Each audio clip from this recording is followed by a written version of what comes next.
ណាវគ្គនេះចង់យំក៏យំលេងចេញដែរស្អប់ណាកទឿបកែឌឺហ្នឹងគ្រាន់តែចេញម៉េបងាប់វគ្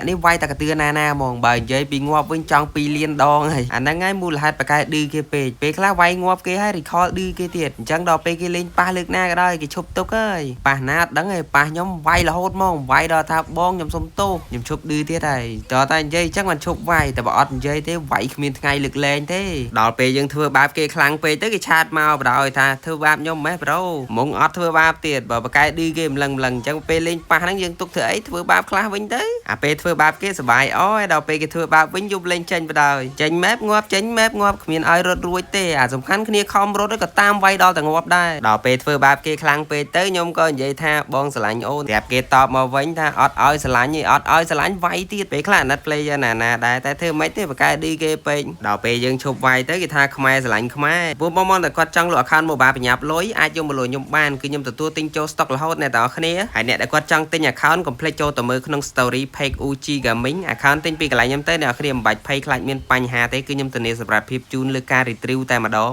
account អ្នកទាំងអស់គ្នាទិញយកទៅលេងស្អែតចង់លក់វិញក៏បានអញ្ចឹងងាយស្រួលខ្លាំងមែនតើអត់ឲ្យម៉ួយពិបាកក្នុងការទិញលក់ទេហើយ game នេះយើងចង់បាក់ចកេះដែរហ្នឹងពីដំបូងឡើយធ្វើបាបគេដល់កដល់ពេលចុងក្រោយមកមានណាប៊ីចាញ់គេវិញឈ្នះនេះឈ្នះដោយសារខ្មោចឲ្យទីកន្លែងនេះយើងចង់ពេឡតហើយពេអត់បានមានអីមីយ៉ាស៊ីឲ្យងាប់យើងទៀតស្រាប់បកូនចៅនេះវាយផ្ទះដាច់និយាយទៅសំណាងលើ100ហ្មង